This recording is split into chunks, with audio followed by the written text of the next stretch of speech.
તો યુવરાજસિંહ જાડેજા ગુજરાતના સ્પર્ધાત્મક પરીક્ષામાં ફરી એક વખત છબરડો ગોબાચારી એ સામે આવી છે। જી હા, આજથી 2 દિવસ પહેલા સ્ટાફ નર્સ 1903 પદ માટે આ ભરતીનું આયોજન થયું હતું। તેમાં જે પરીક્ષાનું પ્રશ્નપત્ર હતું એની જે આન્સર કી હતી એ ગતરોજ રજૂ કરવામાં આવી છે અને આ આન્સર કીમાં જે BCD જે અલગ અલગ સિરીઝના જે પેપર હોય એમાં જે આન્સરો જે સેટ કરવામાં આવ્યા છે એ સેમ સિક્વન્સના આન્સરો સેટ કરવામાં આવ્યા છે। એટલે કે પહેલાનો આન્સર એ હોય, બીજાનો બી હોય, ત્રીજાનો સી હોય, ચોથાનો ડી હોય, પછી પાંચમામાં ફરીથી ABCD એ રીતે કરી અને સિક્વન્સમાં આ આન્સરો સેટ થયા છે। એટલે આ જે સેમ પેટર્ન જે છે એને કારણે ક્યાંક ને ક્યાંક શંકાઓ ઉપજાવી રહી છે કે 100% પ્રશ્નોમાં આ રીતે સેમ સિક્વન્સના આન્સરો કઈ રીતે હોઈ શકે। અને ખાસ કરીને ગુજરાતી વ્યાકરણનું પેપર હતું તો આ વ્યાકરણના પેપરમાં આ રીતે સેમ સિક્વન્સના આન્સરો કઈ રીતે સેટ કરવામાં આવ્યા તેની તપાસ થવી ખૂબ જરૂરી છે। એટલે ગુજરાતના આરોગ્ય મંત્રી ઋષિકેશભાઈ પટેલ અને તેની સાથે જોડાયેલા સંલગ્ન જે ભરતી બોર્ડ છે, ખાસ કરીને અમને જ્યાં સુધી ખ્યાલ છે ત્યાં સુધી કે GTU આની પરીક્ષા લીધી છે, તો આ બંનેની તપાસ થવી ખૂબ જરૂરી છે કે ભાઈ સેમ સિક્વન્સમાં આન્સરો કેમ સેટ થવામાં આવ્યા।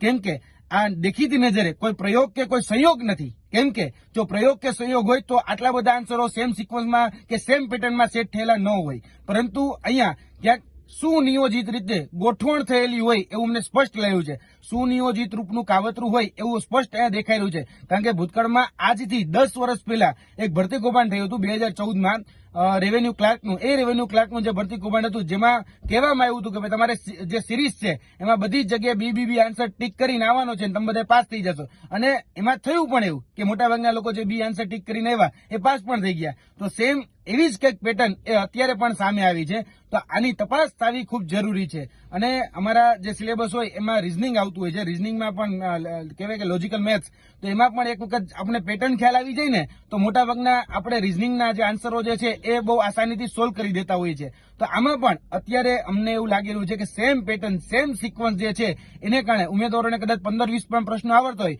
તો બાકીના પ્રશ્નો જે છે એ ઓટોમેટિક સોલ્વ થઈ જતા હોય છે। તો તાત્કાલિક ધોરણે આની તલસ્પર્શી એ તપાસ થવી ખૂબ જરૂરી છે। જો આની તલસ્પર્શી તપાસ નહીં થાય તો જે મહેનતુ ઉમેદવારો છે એની સાથે અન્યાય થશે। એટલે આશા અપેક્ષા રાખીએ કે ગુજરાતના આરોગ્ય મંત્રી ઋષિકેશભાઈ પટેલ આની તલસ્પર્શી તપાસ કરે અને જે પણ આની પાછળ સંડોવાયેલા જે પણ વ્યક્તિઓ છે એ વ્યક્તિઓ વિરુદ્ધ કાયદેસરની કાર્યવાહી કરવામાં આવે। જે પણ કહી શકાય ભૂતકાળમાં આજથી 10 દિવસ પહેલા એક ભરતી ઉપર આરોપ લાગ્યો હતો સિનિયર ક્લાર્કની, જે ધરમપુર ખાતે જે બિલપુડીની સંસ્થા આવેલી છે BRS કોલેજ, તો તેમાં પણ 210માંથી 210 એક ઉમેદવારને પ્રશ્નપત્ર ના જે આન્સરો હતા એ પ્રમાણે જે આન્સર કી આવી તો એ પ્રમાણેના આન્સરો હતા। એટલે 210માંથી 210 એ ઉમેદવારને આવેલા હતા અને ત્યારબાદ એ પરીક્ષા રદ કરવાની ફરજ પડી હતી। તો અમે આશા અપેક્ષા રાખીએ કે આમાં પણ જે મહેનતુ ઉમેદવારો છે એની સાથે અન્યાય ન થાય અને આનો સુખદ નિરાકરણ આવે એવી આશા અપેક્ષા। જય હિન્દ, જય ભારત।